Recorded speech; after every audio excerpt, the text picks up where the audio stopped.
Our tacos will be made of turkey because we still have leftover. And good morning, everyone. Welcome into Morning Invest on this Tuesday. Coming up on the show today, we're going to talk about Big Pharma making bank on COVID vaccines and continue to make a ton more. We're going to talk about Kyle Rittenhouse lawsuits. Yes. Are those ready to unfold? Are we about to see just a boatload of lawsuits? We're going to talk about whether or not Clayton can wear a shirt like that. Why can't I wear a shirt like this? You look like the Salamanca brothers from Breaking Bad. It's like, I don't know, it just doesn't, it's not your style. Wait a minute, you were this is you lecturing me about shirts when last week you were wearing a Bumblebee shirt. But you're kind of actually wearing one again. I am. What is it with you and bee shirts? I feel like everything's fair if we're married and we can say things like that about each other. It's a work shirt. It's a comfortable shirt. Comfortable shirt. I'm going to go out and fix a car later. Okay, you do look like. I sat down and I was like, "Oh, are you just in from your job at Rooter? It looks like a uniform." Yeah, I was out fixing pipes. I think it looks sharp. Okay, ring in the chat, and it's this thick like flannel material. Yeah, it's comfortable. I'm cold today. I was like, I jumped in the warm shower. Anyway, we spend a whole episode making fun of me looking like a bee, so we can definitely ring in on your shirt. That. Philip is in this morning, so Philip stood up for me. Philip thinks it's you see, Lori says, I like Clayton's shirt. All right. Barbara says, that. The shirt looks good to me. Jonathan says, it looks good to me. Cleaning pipes, somebody cleaning says. Pipes. That's what I thought. Yeah, I'm cleaning pipes. Maybe you could put a tie on with it or a vest. I'm not wearing a tie. What a jumper? Are we, corporate media? I'm not wearing a tie on this show. Fine. No way. You don't have to. See, Kate says, I like the shirt more than the B top. There you go. This Thank one you, or Kate. the other B top? Thank you, Kate. See, we tried the tie on Fridays, right? And it lasted about 2 weeks before we nixed that idea. Yeah, I was like, I don't want to wear a tie. I left corporate media, so I don't want to do formal Fridays anymore. There's literally mold on your tie rack. Yeah. You haven't touched it in so long. We need those dehumidifiers in our closet. Yeah, it's really awful. All right, everyone else likes the shirt. I like the shirt just fine. I just think you kind of look like a Mexican drug lord. But okay. Right. Yeah. Bring me Salamanca. Bring me Salamanca. Good morning, everyone in the chat. Nice to see everyone. Debbie's here. Robin's here. B in the Now Media's here. Josh Dye is here. Oh, someone even says it's a sexy shirt. Ooh, I like that. Yeah. Sexy shirt. More B shirts. I wasn't going to go that far. It goes nice with the salt and pepper beard, though. Mm-hmm. Yeah, it matches my beard today. Yeah. One of the things when Clayton and I met, my dad was like, you don't want to go out with that guy because you're going to get older and he's going to look better as you guys age and he won't love you anymore. Such a cruel thing to say. I know. It's such good advice from my father. Dad. You're not going to always look like this. Your dad's middle name is Vanity. And that guy, he's too good looking and he's going to keep getting good looking as he ages. Man. And that won't be good for you. That's my cross to bear. Well, so far I'm hanging on by a thread, you guys. Yeah. I still got his attention. I know you've just been dropping in good lookingness. You're just continuing to decline every day. I just see it and just like, wow. I'm just glad that I let that comment roll off my back because that could give you a complex when someone says he's going to keep getting better looking. Well, apparently you didn't age. because you're still talking about it and thinking about it. I don't know how much I think about it, but I'm looking at you now and I'm like, my dad was kind of right. He looks good with the salt and pepper in his hair. So, someone was like, Jonathan Stewart in the chat, he says, poor guy, it's tough to look good. I know, this is what I have to deal with. I saw some other comments this morning. Hey, you guys going to talk about the Bible today? No, we don't have any Bible discussions. We don't have Bible-related stories. But we did have a lot of discussions outside of the show about that because it's hard to discuss how you feel about things that are important to other people. And, David and I specifically were talking about how we want to be respectful to everybody, but open to everybody as well. And also the kind of people that are willing to see things through different lenses and different lights. And we want to make sure that we don't present ourselves as the authorities, but also just perpetual students. I hope that came across, but of course there were always people who will say it's Christianity or nothing, and anything that challenges that at all is hurtful, and I understand how that hurts. And Yeah, I like if you've got apologize for something that you're so emphatically supportive of, even in the face of facts or anything else, like you're just gonna go to the mat for it, right? But I like to say, like, look, and I'm not an atheist. I'm a spiritual person, but I just don't believe in any one dogma. Yeah. You know, like human beings have the right to a dogma. And I think what Ricky Gervais says about this is pretty important. He says, it's not incumbent upon me. Like, the burden of proof isn't on me, you know? Like, about somebody writing the Bible, like people are saying, oh, yesterday, like someone was like, well, humans didn't write the Bible. Someone wrote to me and said, God wrote the Bible. Okay, well, that's not incumbent upon me to prove. If you're saying that, then the burden of proof is on you. Yes. To say that, like, not me. Like, I'm saying, show me the facts. Like, I look at facts. Like, I want facts, and faith can get you so far, but faith based on facts. Yes. That's the way I look at it. But I also think that it's dangerous to look at certain things that are inspirational through fact. For instance, one of my favorite books, The Alchemist. What was that beep? Are you gone? That's okay. Are we still on? Okay. We're on. The Alchemist. What's his name? Coelho. Yeah, Paulo Coelho. Paulo Coelho says that he was inspired to write the book as if it were sort of divined from some higher spirit, right? And I don't ask him for proof of that. That story doesn't have to be true to have meaning in my life. And I hope that anybody who absolutely needs to prove every bit of the Bible in order to have faith is, again, sort of missing the point that there are supposed to be things in there that inspire you to be better or to understand the sort of template of the world. And so we're not here to prove the Bible at all. Whatever you use for your inspiration should have meaning to you, and you shouldn't need it to have meaning to other people. Yeah, no, that's a great point. I mean, there are people like, Dr. Wayne Dyer, who talked about being, sort of these words just flow out of him as he was writing different texts and things. And so you can be an instrument for spirituality. And I think that's the thing. We're all connected spiritually. Yes. We're all connected to this energy. But, humans like to put labels on it. Yeah. We like to anthropomorphize things, pretend that it's like this old white guy in a beard sitting Right. up on a chair somewhere. We're all connected. We're all connected. That's the point of this show, is that we all should expect more. We shouldn't stand for, like, corruption. We shouldn't stand for the least among us being hurt by the most powerful. Like, that's what this show is about. So, anyway. Agreed. I mean, look, one of my kids came to me and said, oh, people make fun because I believe in Santa.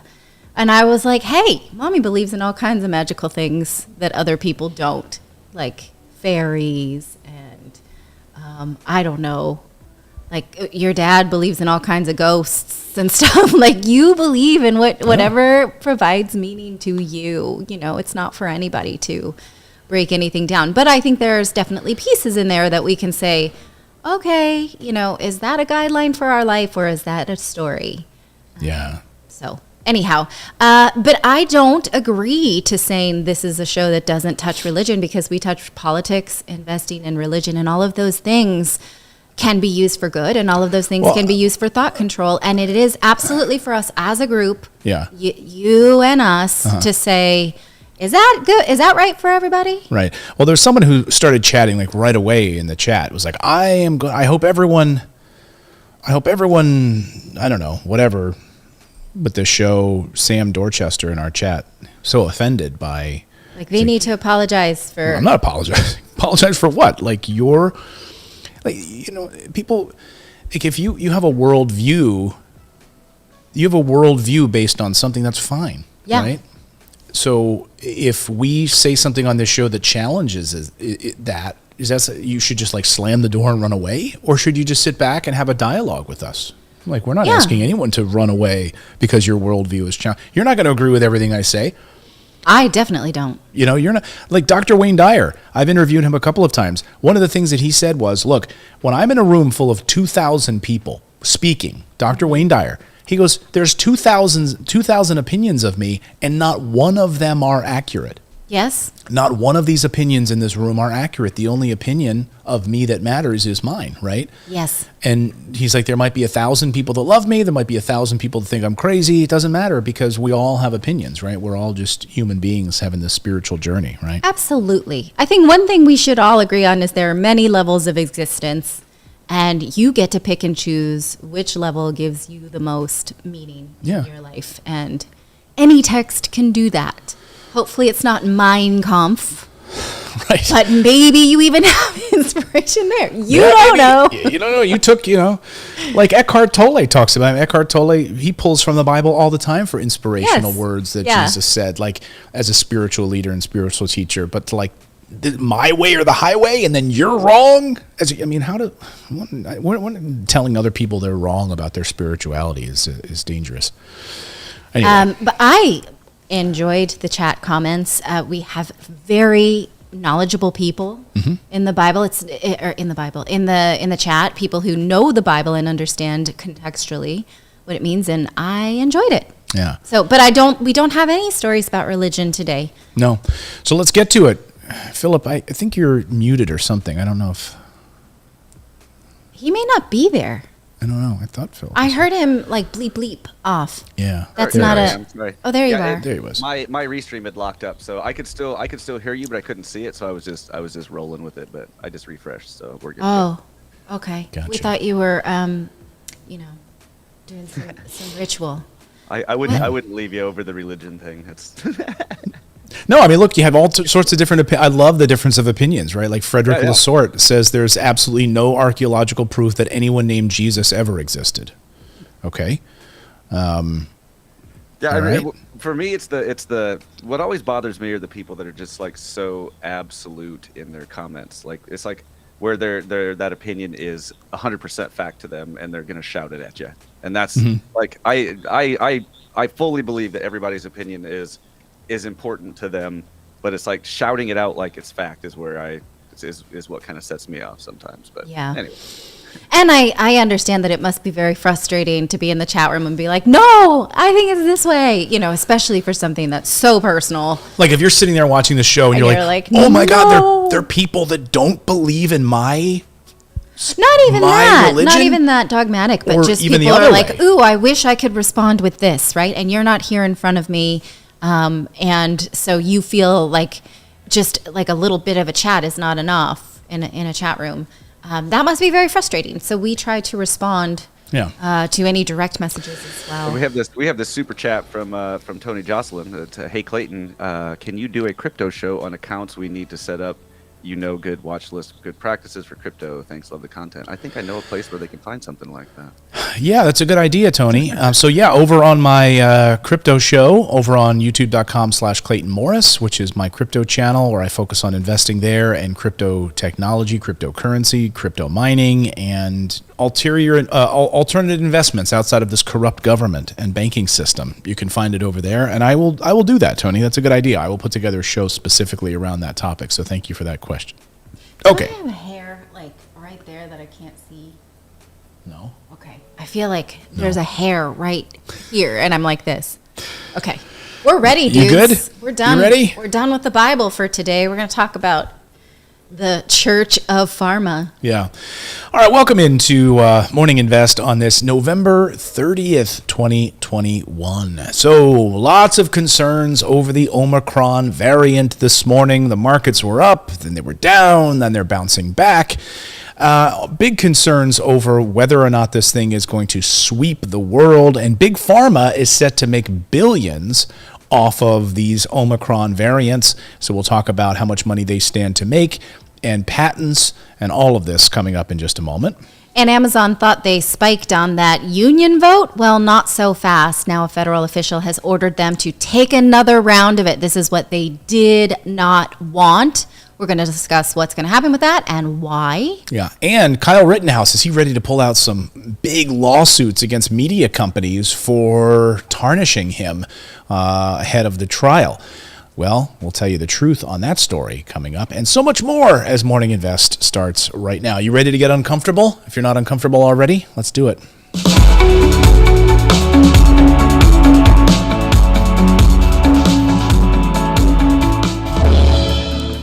I'm comfortable, except I feel like I have a hair, like, you know, and you feel like there's an errant hair and you just can't find it, and you're like. Sometimes I feel That's that like in my mouth. Like that's I can't what I am stand right that, now. You know, like it's like caught on your lip or something. You're like, come on. People just think you're like doing some weird thing, like I got a tick or something. Yeah. Like, so if you see me going like this, we don't have teleprompters. I'm just kind of, I don't know what's going on today. Like I feel a phantom hair right now.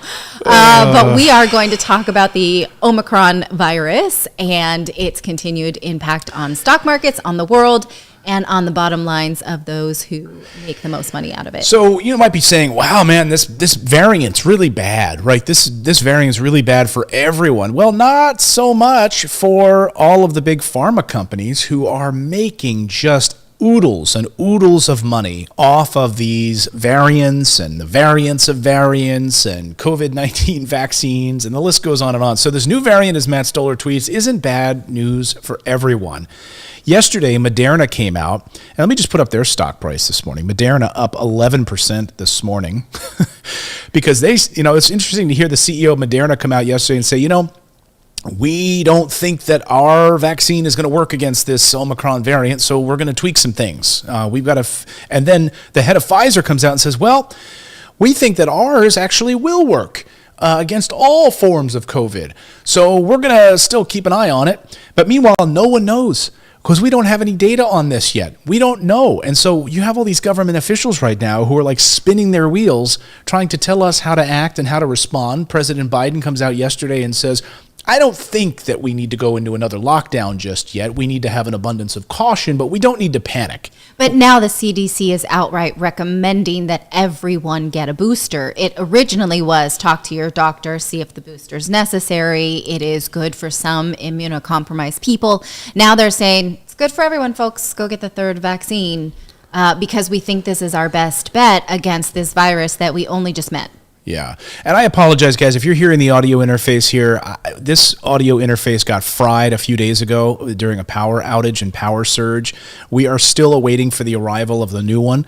So we had to order it special. It's very costly, and I'm very pissed that this one, an amp got blown. So if you're listening to the show and you're worried about some of the hotness of the microphones, I apologize. That's what the issue is. I'll back up a little. Yeah, so she gets really hot on the microphone. But anyway, we've got some news on Big Pharma, specifically how these big pharmaceutical companies are going to extra lengths right now to stop whistleblowers from exposing corporate fraud internally. So the story goes that there is a law called the False Claims Act. It has been used since Civil War era to protect whistleblowers. But in recent years, the courts have struck it down because they say that what is presented as material evidence is in fact not material evidence if the company being accused still has a government contract. This to me sounds, it's so crazy. I don't understand how a judge can, I clearly just don't understand it because it sounds so let me just get this crazy. Right. So let's say I am Pfizer.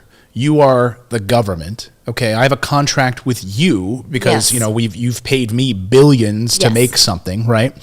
And then there's somebody at the company that notices that we're doing something nefarious. Yes. So this person at the company blows the whistle on their illegal practices, right? Yes. At Pfizer, right?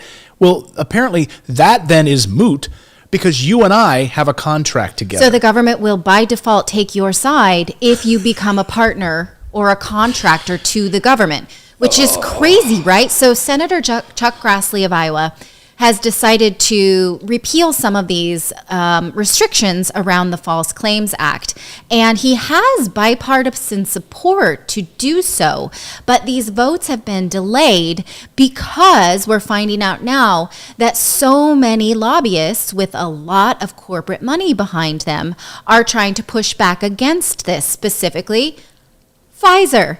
Who else? Genentech, Merck, AstraZeneca, Amgen, the American Hospital Association. So what they're saying is that, no, we can't empower whistleblowers because if then we have to suffer litigation as a result of whistleblowers, then that's going to cost us a whole heck of a lot more money, and we're going to have to, pass this this extra cost down to consumers, and then everybody's healthcare premiums will go up because we're all now fighting lawsuits together, which to me is just, that's the craziest thing I've ever heard. Right, and you have these companies that are spending billions or millions of dollars in lobbying efforts to make sure that this doesn't happen. Yes. So these companies, I mean, it's like if I did something wrong and then you knowingly are spending millions of dollars to cover up something that you did wrong. Why would you spend that money if you didn't do something wrong, right? But then also every company is incentivized to have a government contract.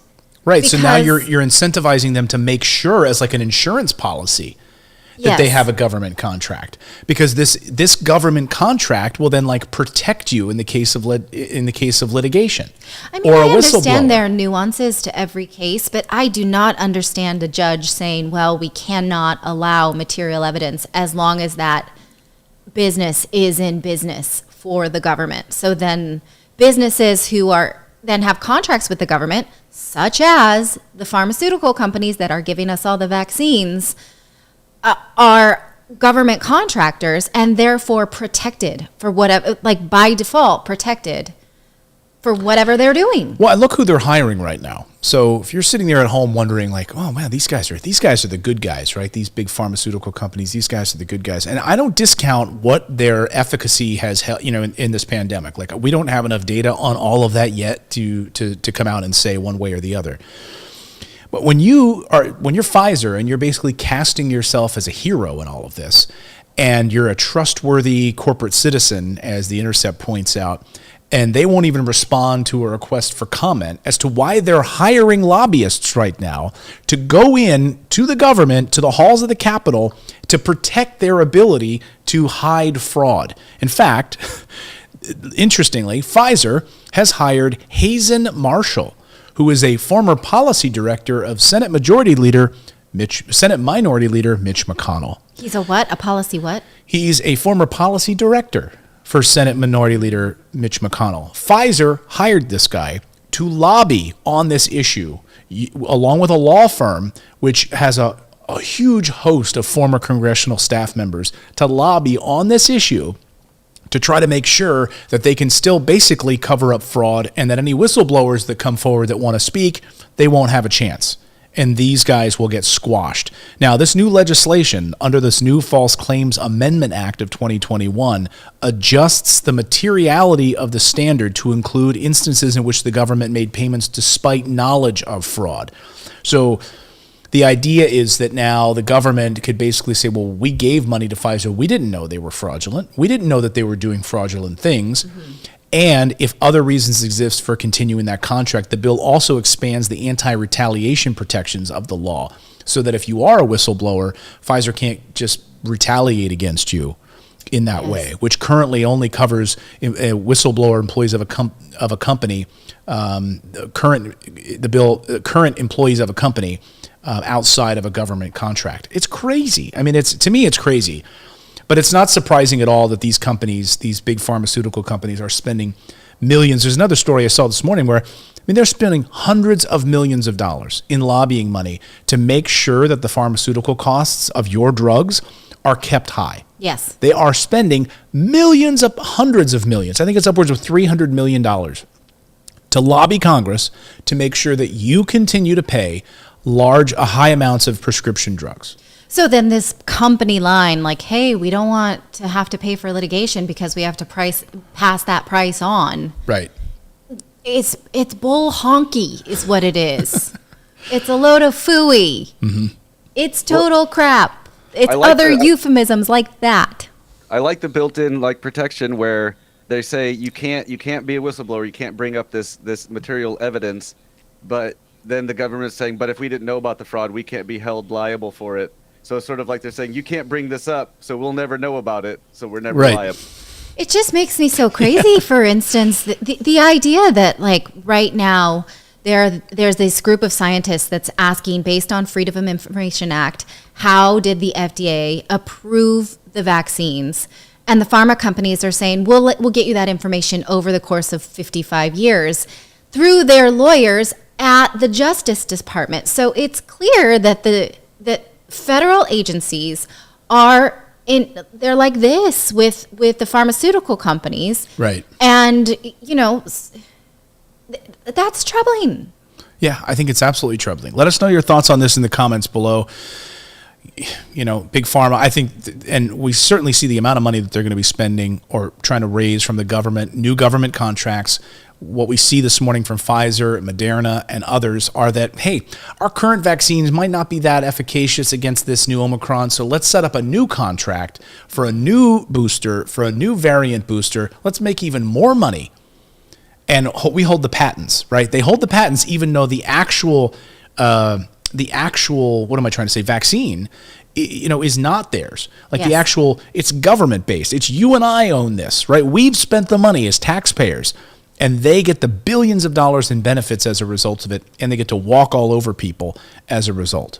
Anyway. Well, I think in Oregon, I think they're paying $35. They just passed this where they're paying $35 per vaccine given in Oregon to pharmacies. It's supposed to help small pharmacies, but then so there's like other provisions in there to help smaller pharmacies, but the $35 per shot is still going to any of the big pharma companies. Look, we're not saying they're doing, nefarious things. We're saying they're protecting themselves and they're going to great lengths to make sure that we don't know what they're doing, right? So Exactly. we don't know what they're doing, but we as humans, we don't like that. That's not how transparency runs. And so it smells bad, but we're not saying that we don't know. We would like to. Well, and I should also point out, as we know, other countries don't operate this way. There are other countries that have, transparency laws. Look at Singapore, look at New Zealand, right? I mean, you cannot get away with this kind of stuff in other countries. And Yes. you can't, and that just They goes don't to have lobbyists in Singapore, and they have no corruption, but also their politicians make about 4 times more than politicians in the United States because they don't have to spend their time lobbying or accepting money for lobbying, or campaigning. Campaigning, right? Yeah, taking bribes and everything else that Yes. they've got. So things to think about. All right, we've got more news to get to. We're going to talk about Amazon, the supply chain, what you can expect to be paying for things, and why is the government weirdly getting involved in that story, plus Kyle Rittenhouse in a moment. But we want to tell you about our first show sponsor, our friends at Public, because, what's amazing is it can be so confusing, right, to get started investing. But what's amazing about Public is how easy it is to start to learn how to get investing in stocks and crypto using their app. I'm going to tell you, it's going to blow your mind. Plus, you're going to get some free stock. That's right. You're going to get free stock. You can start with as little as $1 investing, and you can get a free slice of stock up to $50 when you join public.com today, just using the link on your screen. So what is Public? Well, it makes it easy to learn and invest, and it surrounds you with a community of others who are investing in stocks and ETFs as well as crypto. If you feel more confident investing, then that's what you should be doing, because if you feel more confident investing in crypto and stocks as a result of being on Public, share it with your friends. And what's amazing is you share it with your friends and you create a community. It's like a social network for investing. I love Public because if you don't know a lot, you can start to learn right there through different news articles, and you follow people who are publishing different setups and things that they're watching in the stock market, things that they're investing in. And you can follow individuals like me, like I'm on there. And one of my long-term portfolios is on Public. So when I make an investment, say in Apple or something like that, you'll see it in the feed. You'll see that, oh, Clayton just invested in this. And so you can follow along. And I can make a little post about it and explain why I just invested in Apple or why I just invested in X, Y, and Z company. And I'm not telling you to invest in any companies right now. I'm just giving you an example, okay? But it works that way, and it's so clean and easy to use. And now that they've added crypto, it's fantastic, all in one place. You can exchange ideas and insights with a community of investors and build your portfolio with confidence, and invest in popular cryptocurrencies. And I love that they take the privacy of their community seriously. So they don't sell any of your stuff to third-party brokerages, and all of their stuff is handled so there's no middleman. It's all done right there inside of Public. Now, if you want to get $50 up to, in a free slice of stock up to $50, you can start investing with as little as $1 Get a free slice of stock up to $50 when you join public.com today. Just visit public.com/morning to download the app and sign up using code MORNING. That's public.com/morning and use the code MORNING. Valid for U.S. residents 18 years and older. Subject to account approval. See public.com/disclosures and not investment advice. All right.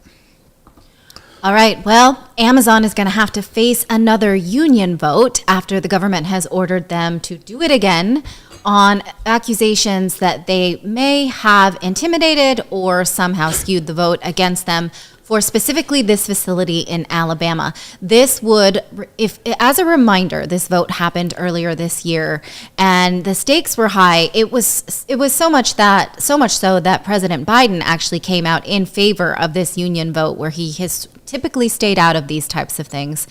And now Amazon is being ordered to do it again. If it passes, it would be Amazon's first union.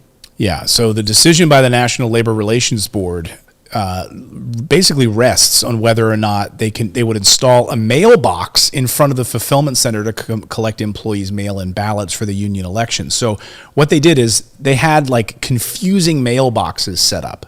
Yes. Plus they had so much paraphernalia and propaganda. Anti-union propaganda. Like when you went to the bathroom, people were complaining about this. You would go to a bathroom stall to take a break, which is hilarious because, you know, in Amazon trying to get a bathroom break. You're not supposed to be able to do that. So they go to the bathroom, they're in the bathroom stall, and there's propaganda looking at them while they're in the stall about why you should vote anti-union. Like, can I have any privacy at all? So you were not allowed to promote unionization at all. You had to do it across the street. So that's why you see in a lot of these videos, you see like a lot of the drivers and people, like they're outside across the street. They're not even in the building because they're not allowed to be. They're not even allowed to be there talking about pro-unionization inside of Amazon. They have to go across the street.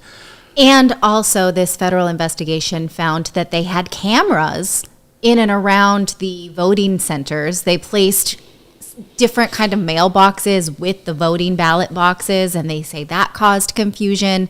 And absolutely right, they didn't allow anyone from the union on the campus to educate voters, right? In fact, those mailboxes were branded.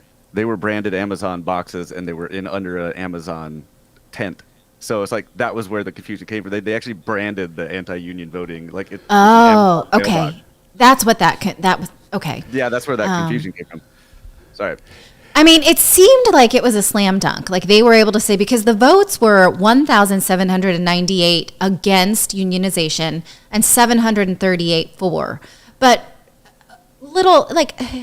that's little surprise if you realize that these workers felt intimidated and they weren't actually able to speak with union people one-on-one and make an informed choice. Not to mention the fact that, you know, they're on such tight clock. They didn't have much time for it.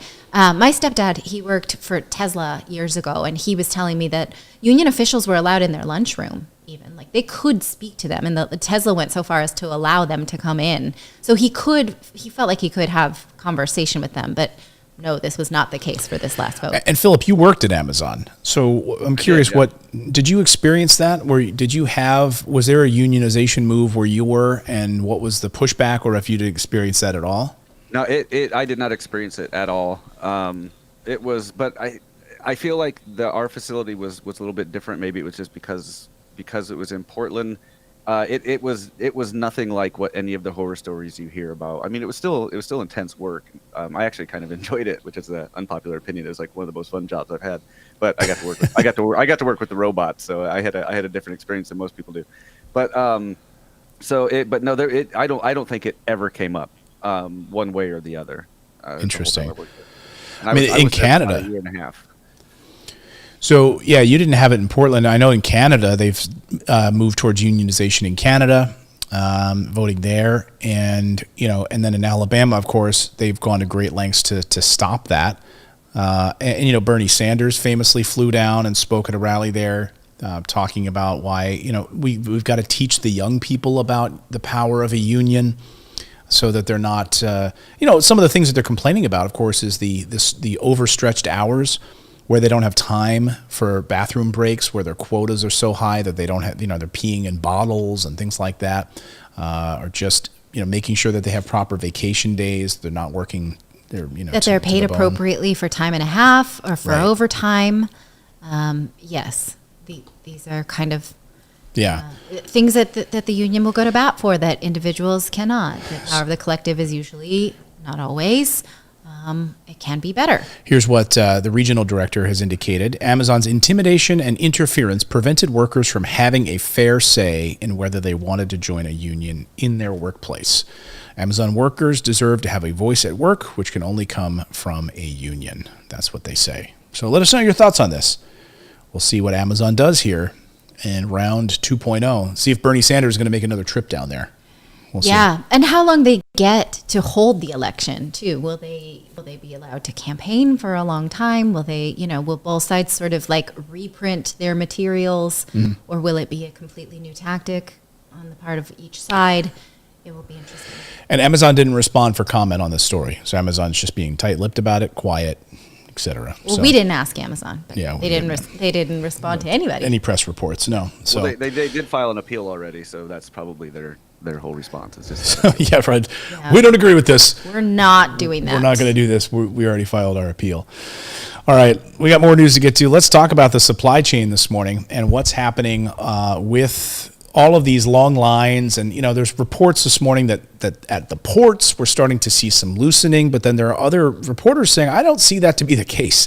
The president is coming out talking about there's a loosening at the Los Angeles ports and other places, and things should, start to get back to normal again, and we shouldn't maybe pay as much for things, and the supply chain is better. You'll be able to get your computer chips and all of your food items and everything, but maybe not so fast. And now we're looking at why the FDA, or the FTC, the Federal Trade Commission, is getting involved in this more deeply.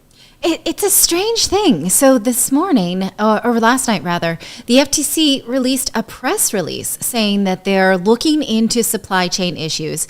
They have given major retailers 45 days to comply because they specifically want internal documents regarding the supply chain disruptions, including strategies related to supply chains, pricing, marketing and promotion, costs, profit margins and sales volumes, selection of supplier and brands, and market shares. So they're asking these companies such as Walmart, Amazon, Kraft Heinz, Tyson Foods, Procter & Gamble, and Kroger. What it seems to me they're looking for is, have these companies price gouged at a time when supply chains are tight? Have they knowingly taken more profits? Have they presented to the public something different than what was true? I guess I'm fine with that. It's just strange to me to put, anytime a government agency puts out a press release like that, I'm like, why are you doing this? What is it that you want us to think? They're really presenting themselves like they're saying, hey, we're not saying anything criminal here. We're not accusing anybody of anything, but we would like to let you know that we're on it, we're looking at it, and we're going to let you. I don't know. I am bothered by it too. I agree with you. So the federal government releases a press release, and they, in the press release, name names. Okay. Now, I know we just did a story on Amazon about their union practices. Okay. So I'm not holding up Amazon as some sort of, yes. they don't have a problem here. But what I'm saying is, they're saying we're just letting you know that you're on watch.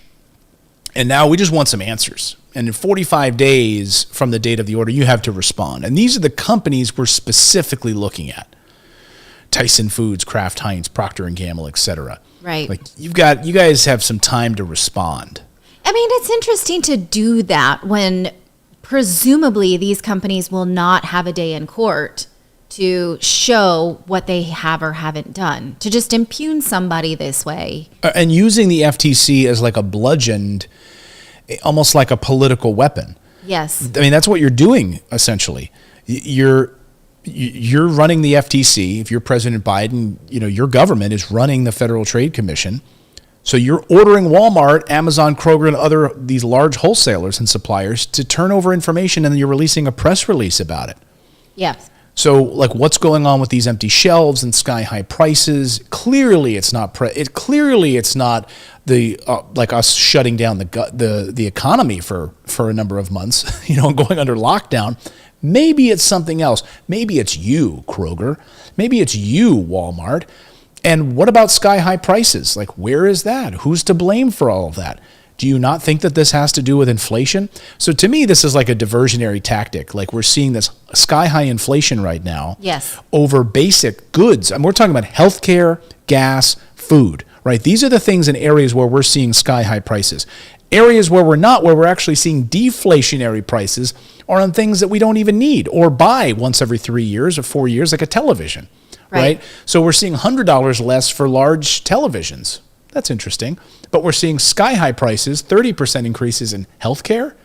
And so to me, this is like a diversionary tactic. It's a way of the Biden administration to say, don't look over here. Well, history tells us that once we print more money or go on spending sprees, once the government does that, inflation happens. We have the historical data to prove it. So the Biden administration is on a spending spree. They've passed 2 very expensive social spending programs, plus they've upped their budget on military spending by 20%.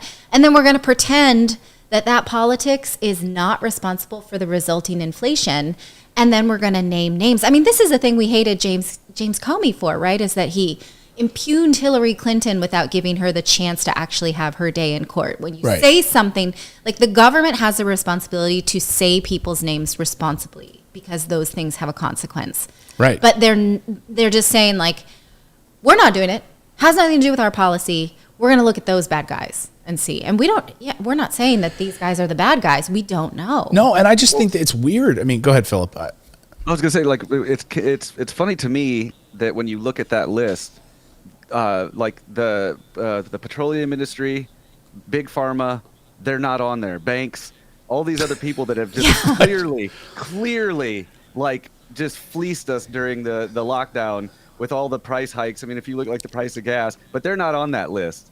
It's just interesting to me. Maybe why isn't OPEC on more those? Lobbying? It's like they're like, who's not lobbying us enough? Who's not giving us enough money? The grocers. How do we get them to do that?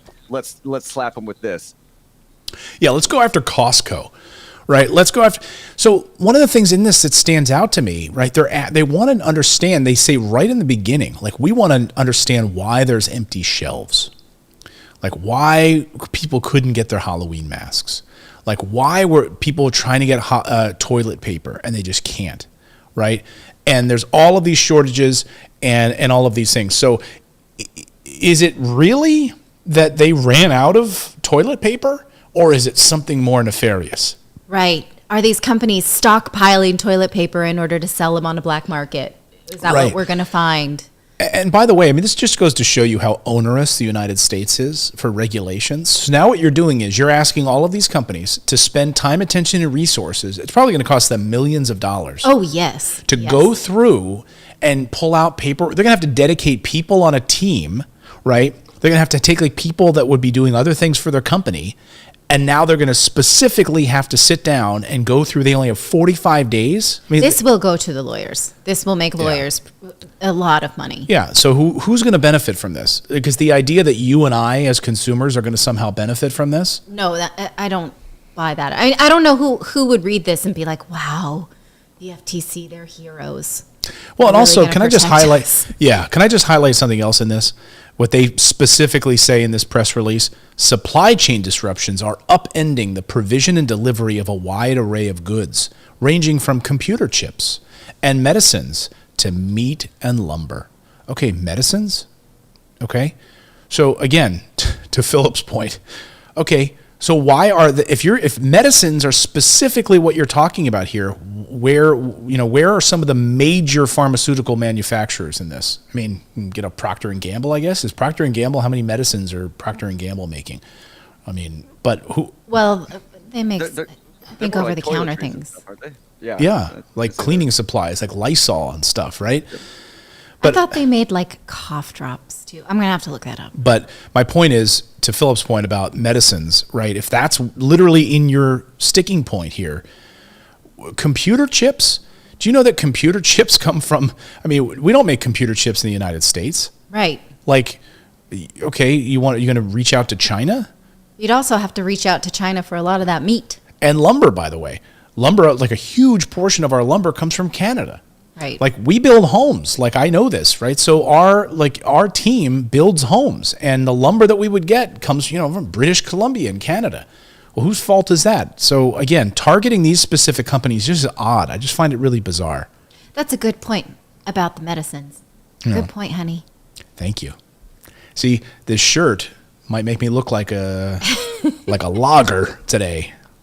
Well, I've got some brains in me. Yeah, I'm looking at Procter & Gamble products. It's more like Old Spice and stuff like that, deodorants. Yeah, like what I'm wearing today, Old baby Spice. powder and that kind of stuff. I think is Right. what they do. Yeah. Yeah, I don't see anything here that looks like a medicine. I'm just double checking. Oh, no, yeah, I was right. I said I thought they made cough drops. They make Vicks cough and cold products. So. Okay. Was there a shortage of Vicks? There you go. I don't think so. I don't know. Like I was raised by a Latin mom and a Latin grandma, and we love Vicks. Like it's like on My Big Fat Greek Wedding, how they love Windex. That's how Latins are with Vicks. They think By the way, they can like really anything, right? And so I am surprised that sales of Vicks have not been through the roof. I grew up covered in Vicks, so that was just like if we like it didn't matter what the ailment was. That was the first line of defense to anything was all right, cover them in Vicks, and then yes, you got a sore knee. You have a sore knee. Get Vicks. Get Vicks Vapo rub on his chest. Actually, that's how I got into more natural healing, because I was using Vicks in a vaporizer for our daughter, and she had a really bad reaction to camphor, and I realized that synthetic camphor can cause a lot of problems in children, but if you use sort of the more real type of camphor, then you don't have that same problem. And you realize that a lot of these like chemical versions of natural remedies are how these companies make money, because you can't patent, say, lavender or tea tree oil, right? But you can make a synthetic version, patent that, and then sell it. And that's how these companies make so much money. But it's actually cheaper and better for us to find the natural version of those. Wait a minute, you're telling me using real things like real camphor oil, real lavender is better than something that Procter & Gamble makes a synthetic in their laboratory? The synthetic camphor I put in that dehumidifier, or the diffuser. It's not a diffuser. It's a Vaporizer. humidifier. Yeah, vaporizer. Right. And our middle daughter was sick, and then she started shaking uncontrollably. And I was like, what is this? Maybe I overdosed her with this camphor. And then I realized, oh, that's a synthetic, and this is a known side product, a side effect. And we took her into the walk-in clinic, and it took a while for her to come off of that reaction. I was scared to death. So she was and like, then I realized, like, oh, you could actually use just small amounts of real camphor if you can find it, which is not that hard to find. And we wouldn't have this side effect. And also, it's not a product that any pharmaceutical can patent. Sharon says, oh, I didn't even realize there's a synthetic camphor. Yeah, it's scary. In fact, when that night, I remember, like, she was reading about it after she'd done the vaporizer, and she was reading about how you should never use, like, fake camphor oil in a vaporizer because it can cause, like, a neurological, like almost like a over-caffeinated reaction. So she jumps up out of bed. She's like, oh, my God. And I poisoned her. Yeah, she ran in and she unplugged the damn thing. Because I was raised to think that Vicks is a miracle. Yeah. And, to me, it was very, like, shifted my whole worldview if Vicks is not the solution to everything. Yeah. And it just rides in its petroleum, like, base. So, it's like you've got that synthetic thing just in basically oil. Yes. Yeah. So instead, I still use camphor in a carrier oil, like a grapeseed oil or olive oil. And then I put a little bit of that or, some eucalyptus or something, and then I rub it on my kids. And it's not a synthetic version. It's just something that I've made myself, and it has no side effects. It's quite nice. Although they hate the sort of tingliness of the eucalyptus. They're babies about it. They're like, it's tingling. You want to tell us about ShipStation? Okay. And then we're going to talk about what's going on with the Kyle Rittenhouse lawsuits and more on the show. All right. Well, it's the holidays. We've already gone past Black Friday and Cyber Monday and Small Business Saturday and all of those fun retail type holidays, I will say. Now is the time of year where if you're running an online business, you cannot be bothered shipping products one by one. You must automate this, and you must have a supplier or a solution that will help you do it better. With ShipStation, the hassle of shipping out holiday orders just melts away and leaves you with happier customers and more freedom to run your own business. If you sell anything online, of course, you know that shipping can be a hassle. It is a pain. You don't want to just, put things in boxes and print out labels one by one and figure out who gets what and whether they get the right thing. That is too hard. With more people shopping every year, the holiday stress just doesn't help. So ShipStation makes it easier by running your online store so that you can get back to doing what you're passionate about, which is growing your own business. You can easily import your orders from pretty much every sales channel, Amazon, eBay, Etsy, your own website, and automate just about any ship task so that the things people order get to them in a timely manner and they get actually what they order. It's no wonder 98% of companies that use ShipStation for a year keep using it for as long as they're in business because it is that good. Now, this holiday season, it will be a little brighter for you to use ShipStation because we have this special offer. If you use the code INVEST, you get a 60-day free trial. So that's in 60 days, guys, the holidays will be over. So you can use it for the duration of the holidays, see how awesome it is, and then you're going to want to stay on. So go to ShipStation.com, click on the microphone at the top, and enter the code INVEST. With ShipStation, you can make ship happen. All right. Let's talk about the Kyle Rittenhouse acquittal and what is next for this young guy and this teenager who now ponders life after this Kenosha acquittal.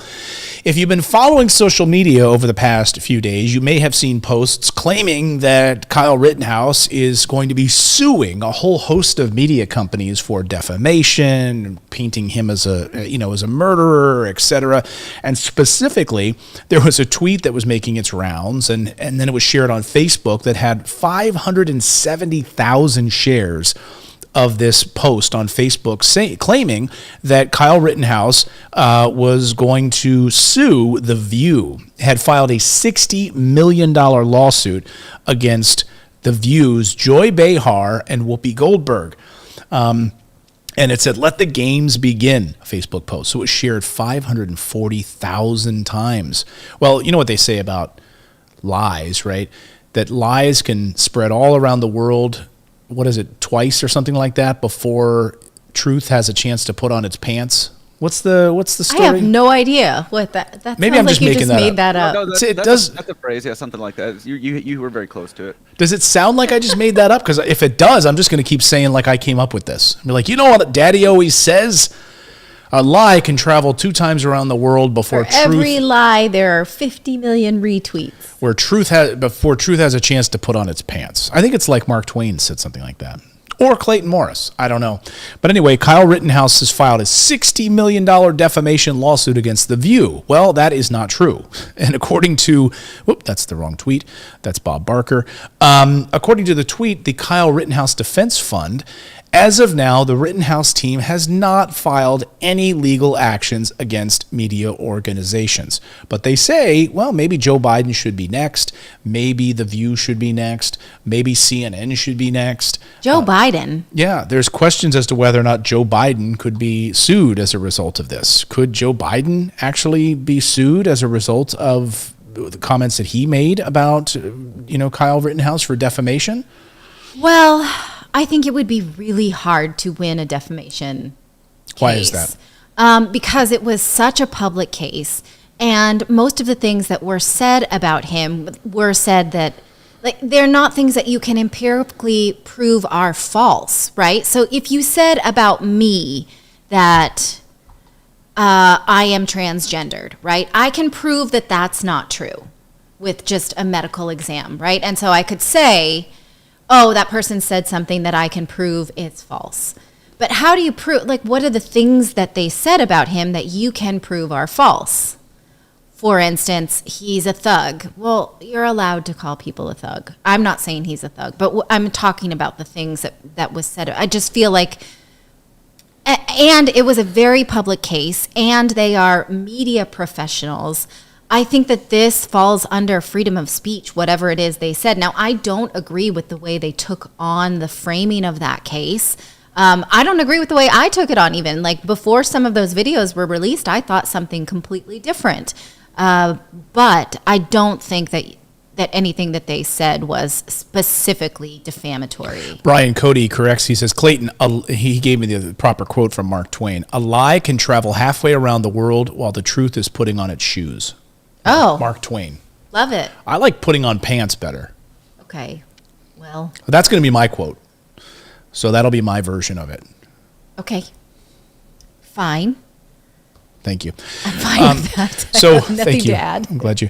But anyway, the question about Joe Biden. I mean, so if the president of the United States, or even then a non-president of the United States, running for president of the United States, former vice president, sends out a tweet basically linking Kyle Rittenhouse to white supremacists, is that actual malice? As what? I mean, okay, yes. That's a good question, right? Did he say if you call someone a white supremacist and they're not, right? I guess you could call someone a racist and that could influence opinions about him.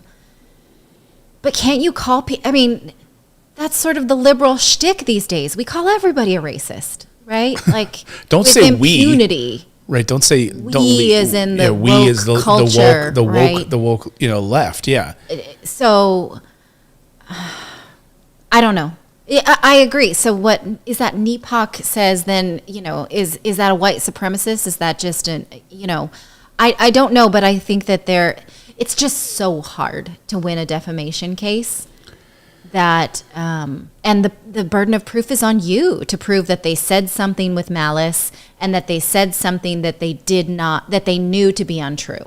Those burdens of proof are really high. I don't think that this kid is going to be getting involved in anything like that. Does he want that? I don't think he does. Because I don't know what he thinks, but the amount of money that it would take to go after this, and yeah, it's very, very difficult in a free speech society I know we might think we're not in a free speech society anymore, given all the censorship that's going on, but when it comes to a court of law, like they'd have to prove intent, right? They would have to go to a level of proving Whoopi Goldberg and Joy Behar, knew something and were doing it consciously, and right? I mean, they would have to go. But then he, as the plaintiff, would have to prove that he is not any of the things that he takes issue with, right? So they may say, oh, maybe he took issue with him saying it was racially motivated and premeditated, and then he would have to prove that it's not.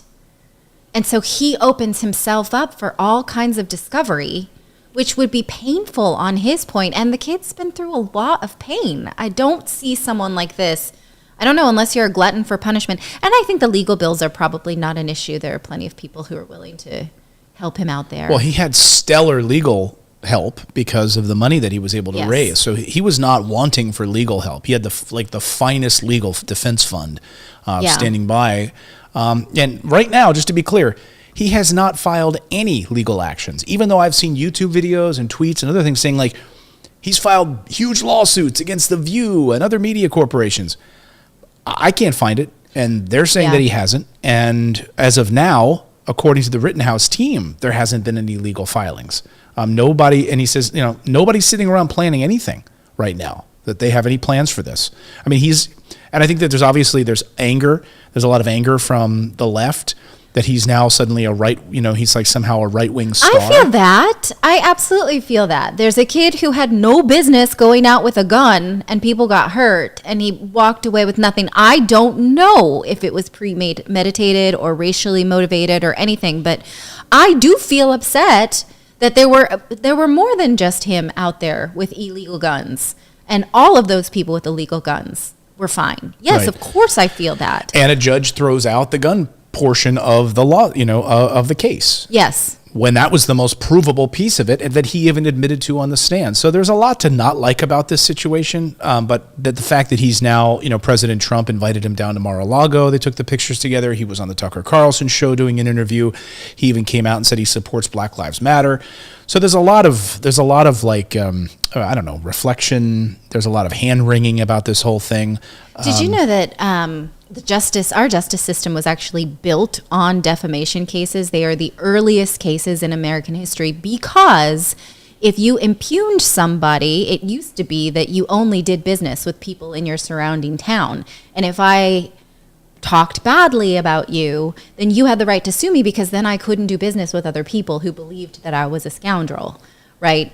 And so that's not not anything, whatever these people said about him have only proven to boost his reputation. Right. As somebody who, now this is a guy who we would never read his book, but now millions of people would, right? He does not have a reputation problem.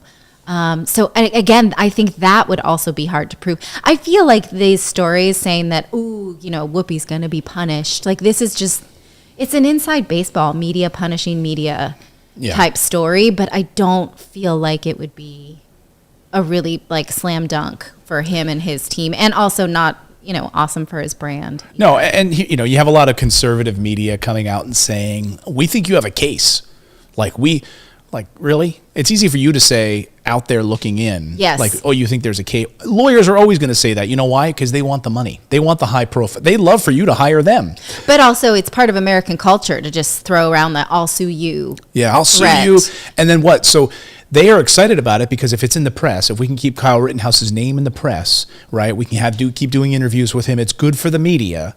It's good for them. It's good for Fox. It's good for these other companies. It's good for CNN, quite honestly, to have his name in there and that he's suing The View and all this stuff, even though it's not true.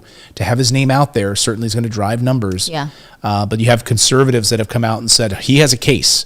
He has a case. A number of figures on that Tucker Carlson interview are like, he has a case. He definitely has a case about defamation. Tucker Carlson is not a lawyer who specializes in defamation, right. Unless you actually have somebody there who's saying you have a case based on these precedents. Again, I think it'd be a really hard case to win, and it would just be a PR move. But I mean, even any of this is getting press from us because we're like, oh, the media is like slapping at each other over what you think or have said about Kyle Rittenhouse. And I'm just trying to correct the record here on this, that no, he has not sued Whoopi Goldberg, Joy Behar. But where do these rumors come from? Is somebody still wanting the clickbait about it? Right. Well, yeah. I mean, somebody shares this on Twitter and Facebook. Kyle Rittenhouse has filed a $60 million defamation lawsuit. No, he hasn't. That's not true. He has not. So, anyway, we'll keep you updated on this. We'll see if he does. I think it's a very hard case for him to deal with. Especially, he wants to move on with his life, I think, at this point. After you spend that amount of time in the spotlight dealing with this, do you want to spend the rest, another 4 years going through a defamation lawsuit?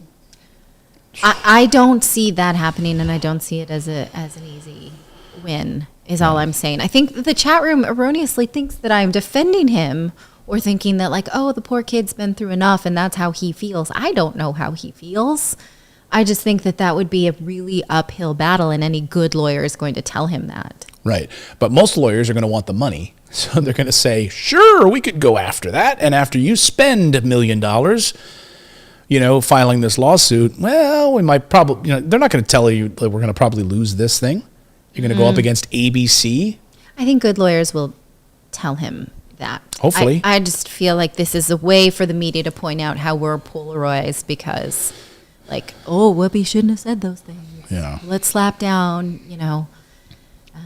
So, yeah. All right, let's move on. We've got one more sponsor, and then we're going to tell you what's trending on the show today. Will you tell us about our friends over at Masterworks? Or would you like me to? I'm happy to. You do that. Once you realize what's happened in the last month, the only thing you can say is, oh my gosh, what is happening in these markets, for crying out loud? Every company on the planet right now is hopping on the metaverse train, right? Everyone's saying, what's going to happen with the metaverse? What's going on with these stocks? We just talked about these stocks going up and down craziness today. Moderna up. What's going to happen if we go back into a lockdown?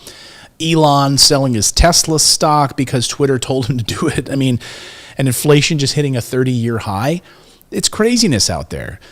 Quality chaos does keep things interesting. But when it comes to your financial well-being, less is more. You don't always need to take big risks to get big rewards. In fact, there's actually a dependable asset class out there that billionaires have used to grow their wealth for generations. And you don't have to be a billionaire to take advantage of this. In fact, its total value in this asset class is going to expand over $1 trillion in just 2 years. 2 years. And it beat the S&P 500 by threefold from 1995 to 2020 with nearly zero correlation to public equities. No tie to the stock market. So totally ran separately from what the stock market craziness was doing. These ran up, up, up. This may shock you, but this asset class is contemporary art. Yes, like the art you hang on a wall. New York City's newest $1 billion fintech unicorn is Masterworks.io. They have revolutionized the lucrative art market by making multi-million-dollar paintings accessible to anyone.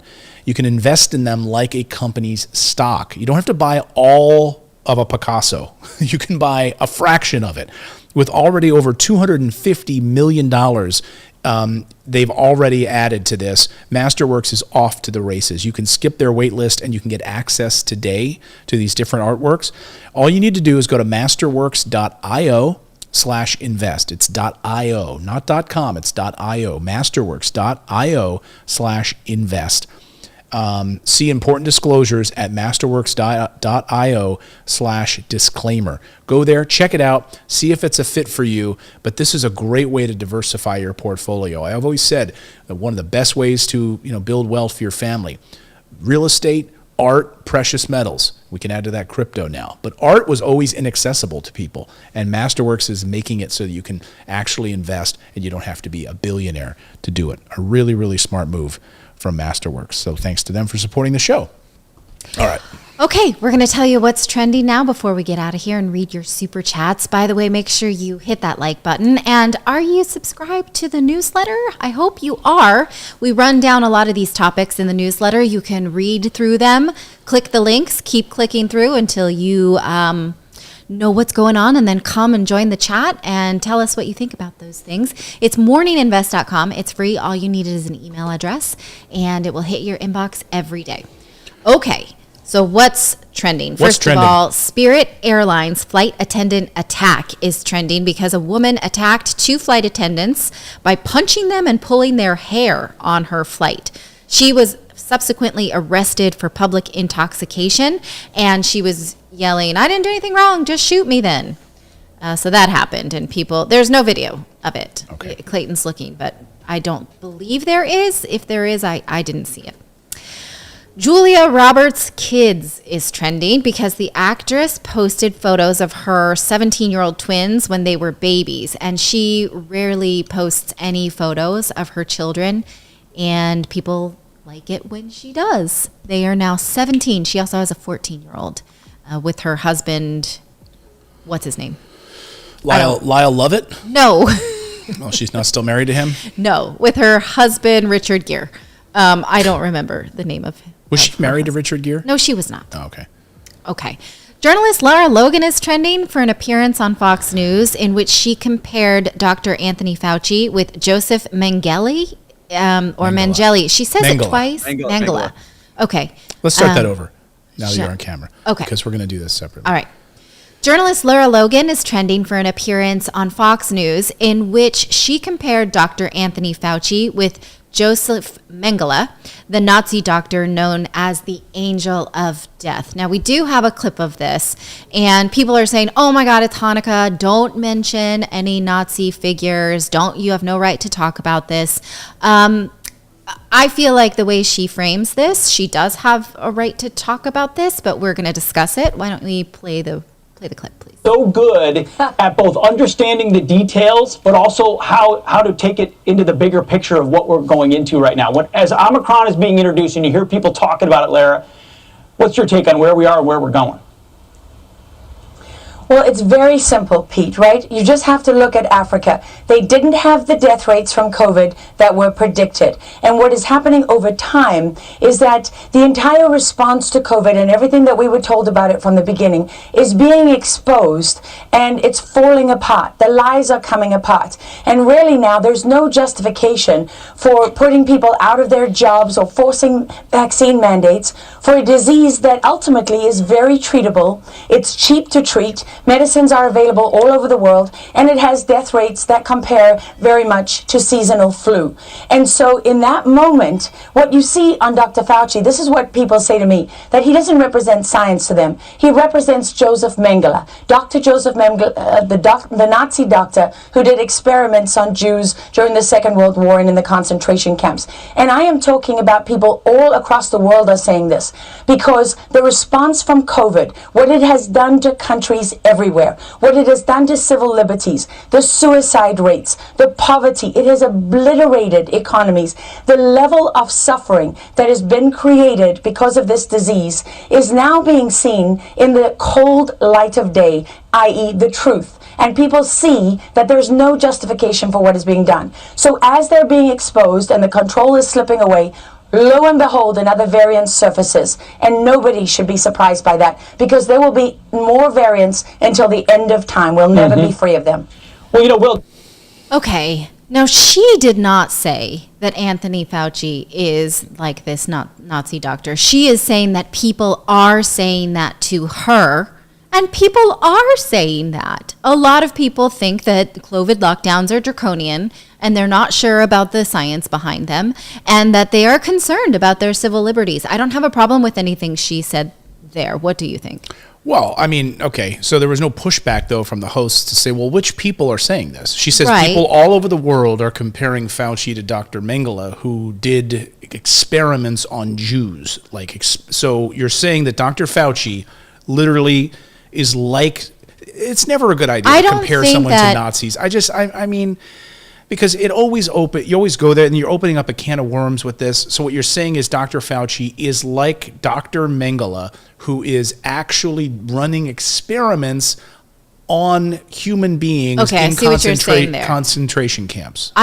Yes, that is extreme. I thought that she was specifically talking about taking away freedoms, not actually a human. Well, she's dancing around it a little bit, but let's just quote her specifically. She says, what you see on Dr. Fauci, and she says, this is what people say to me, that he doesn't represent science to them, he represents Joseph Mengele, she says. Okay, she goes on, and I'm quoting her, Dr. Joseph Mengele, the Nazi doctor who did experiments on Jews during the Second World War and in concentration camps. And I'm talking about people all across the world are saying this because the response from COVID, what it has done to countries everywhere, what it has done to civil liberties, the suicide rates, the poverty, it has obliterated economies. So that's not what people are saying about Dr. Fauci. They're not comparing him. I've never heard this, that they're comparing him specifically to people like Joseph Mengele in a concentration camp, testing skin and burning them and injecting people like that. That's not what I'm hearing. But maybe I heard it wrong. Okay, you're right. It's hyperbole. And why would the hosts push back on that question? Like, if I was interviewing her at that time, I would have said, Lara, they say her name is Lara. Lara, well, who's saying that? Who specifically is comparing Dr. Fauci to Joseph Mengele? And then she would say, well, people all over the world. And I would say, well, no, what people? Who? Well, right. Who? Like, I just want to know, you're making a pretty specific charge. If people all over the world are saying this, show it to me. I would like to know. But do we throw the baby out with the bathwater? The point that she's trying to make here is about civil liberties and the fact that we will continue to lock down people based on new variants as long as the virus continues to mutate, which it will. Civil liberties are one thing, but people being taken in the dark of night into concentration camps on trains separated from children and gassed, checked, and tested and done whatever else, like, their civil liberties were gone long before they were loaded onto train cars and sent to Auschwitz, or any number of other concentration camps. So then, I mean, the company line right now is, oh, Lara Logan, you used to be such a respectable journalist. What happened to you? Is that where we're going with this? We are in this cancel culture, right? So now is she canceled because she says this and we automatically jump Well, to she these won't be on conclusions? Fox. On Fox, they'll be like, no, that's all right. Because, they want the more controversial things like that. But at the same time, I don't know. I think it's always a mistake. Look, I want to cancel her. Like, I think she's dancing around. I think she's trying to make a point that she could have chosen. That maybe she took too far, right? That doesn't mean that she's a crazy person. No, it doesn't mean that she's a crazy person. I mean, she has a long, history of being on the front lines and covering important stories. But I think anytime you're choosing Nazis as a comparison, you're always looking for trouble. I mean, Now, also in her recent appearances, she said that she has been through bone cancer, and that her bone cancer doctor had told her that there was different strains of COVID when he was looking at her bones or in the bones or something. It didn't completely make sense, but it was something that her oncologist had said to her about cancer, like the variants of COVID, and how, of course, COVID has, the coronavirus is not a new virus. It's specifically this mutation that we're concerned about. I think that's the point she was trying to make. I don't want to make excuses for her, but maybe I do a little, because I've always respected her as a journalist, so I want to be careful. I just don't understand her point when she says you have to look at Africa. She said, she said they didn't have the death rates from COVID that were predicted. Well, the numbers of reporting in Africa have been awful. Yes. We don't have the data. So if you're out there, if you're saying that when you look at Africa, they didn't have the death rates.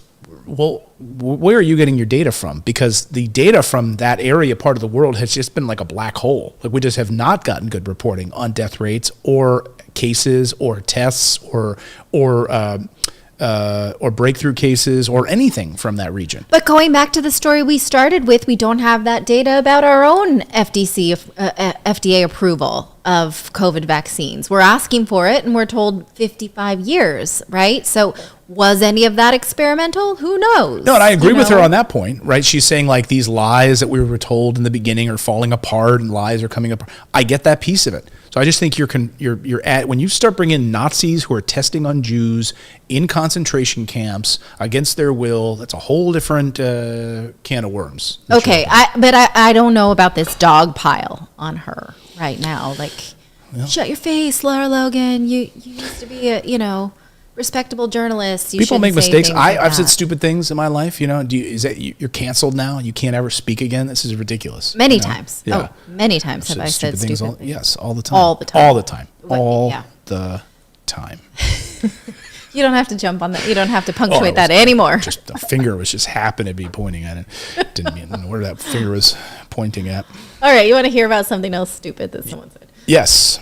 Geraldo is trending after journalist Geraldo Rivera, also on Fox, expressed outrage that Ghislaine Maxwell was denied bail and has been in prison for 17 months. Do you want to play the clip? Darrell Brooks, the creep who ran over his girlfriend and killed 6 people in the parade, and he was out at $1,000 bail. Ghislaine Maxwell has been in jail for 17 months for no bail. They gave her no bail. She is sitting in prison prior to trial, accused, get this, of events that happened between 1994 and 1997. She's a flight risk. A flight risk.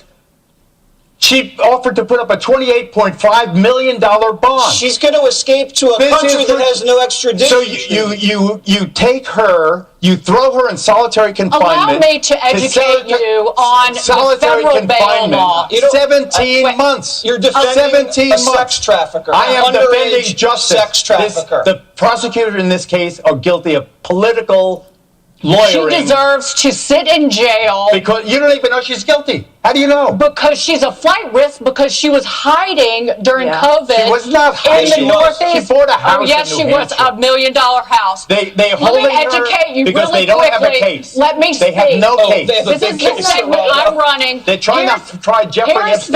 Here's the federal bail law. You're allowed, in 1984, Congress passed federal bail law. You're allowed to deny bail on 2 grounds: flight risk and danger to the community. Where is Ghislaine Maxwell going to hide? Where is she going to hide? Everywhere. She can hide overseas because nobody knows where the money is. This is ridiculous. Way to stand up for a sex trafficker. Mob justice. One more thing is next. Mob justice. So it's not popular to defend Ghislaine Maxwell, and that's why. I love Geraldo, though. I think, he's sticking his neck out there on this. Like, I don't agree with him on this subject, but I think what he's trying to do is stand up for the side of justice on this. And he says, is politics at play? Are these prosecutors playing politics with this? We let other people off who are quote unquote flight risks. I mean, look at the guy who was just released on $1,000 bond. He makes the point, and then ends up driving through in Waukesha, Wisconsin, and killing those people who literally should have been held and wasn't held, and gets released. And here, this, what is she going to do? I mean, hopefully she's not involved in any more sex trafficking at this stage. But she was hiding. She was trying to keep away from the FBI up at that house. They were swooping in. They almost said that she got away with like leaving that safe house to go somewhere else. And of course, she would fly to a country. She'd get out of there so that she couldn't be prosecuted. I mean, of course, that's what's going to happen here. Yes, the government has the right to decide who's a flight risk based on resources as well. So, okay, it's just a kind of a funny conversation on Twitter that people are saying, oh, we're not surprised you're defending this lady. Yeah. Zendaya is trending because she and Tom Holland went to the Ballon d'Or. I'm sorry about my French. This is a ceremony about footballers yesterday in Paris, and the dress. Now, Zendaya, I don't know if you know this, is a bit of a fashion icon. She can pull off pretty much any look. And I don't have a close-up of that dress, but it's like, it kind of looks like spider talons. Maybe it's like a throwback or throw forward to the Spider-Man movies, but she's fabulous, and I just had to throw it in there because I do love me some Zendaya. She's also an East Bay girl. Oh, those are snakes. Okay, they're snakes, but it does look very reptilian. It doesn't look very comfortable, but that's not. Yeah, like if you're sitting down, unless you're sitting on a stool, that looks really uncomfortable.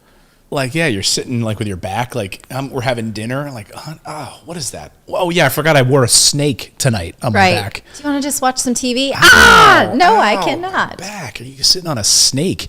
See, this is what women do to themselves. What? I'm not going to answer for that. You gestured to me and asked me to make an excuse for her. It's beautiful. That's all I'm going to say. It is beautiful. Yeah. But it's not practical. Not practical at all. And I think people just love to see her out with Tom Holland. So I didn't even zoom in on her butt like that. I was trying to zoom. Oh, you didn't? No, but I have to zoom in and then up because this is like, it's pain. Oops, sorry. Where's my pan? There we go. Yeah. The updo, the hoop earrings. Yeah. It's all good. All right. Really good. The updo. Hey, did anyone get a chance to catch my new youtube.com/paranormal post video that I posted last night? Did you catch it? No. Did you watch it? What's the matter with you? You're my wife and you didn't even watch it. What's happening? Well, I posted a new video called "Is This the Most Cursed House in America?" out of Indiana, and a famous story where, this fire poltergeist. So go check it out. If you're interested in paranormal news, and these are fact-based stories where there have been eyewitness reports, etc. I'm a huge fan of the paranormal. Go check it out. It was published last night on youtube.com/paranormal post. Go check it out. Over on YouTube. All right, David, not David, sorry. David Doppelganger. Can you read us the super chats, please, Philip? Yeah, Philip. He has a name. Yes, I am Discount David. We did have there was a $10 super chat from Hans Wolf. And this was in reference to Paulo Coelho when we were talking about that. We said the cool part of The Alchemist is that some of the story changes to reflect on how our own individual lives have changed over the years every time you read it again. Very well written, amazing book. True. Yes, as you read that book throughout, like over the course of your life, it's like one of those books I think maybe you should read every few years, right? Yeah, I try to read it about every 2 years, and it's amazing how it has a different meaning for me all the time. Yeah, I think the only other Paulo Coelho book I've read was with The Witch of Portobello was really good also, and I've always wanted to go branch out and read more of his stuff, but it just only occurs to me when I'm thinking about The Alchemist, and how often does that happen? Yeah. Yeah, I've read another, and then one that I just couldn't finish. I can't remember the one about the Camino de Compostela, the pilgrimage that goes across Portugal to Spain. I didn't finish that one, but was that one the pilgrimage?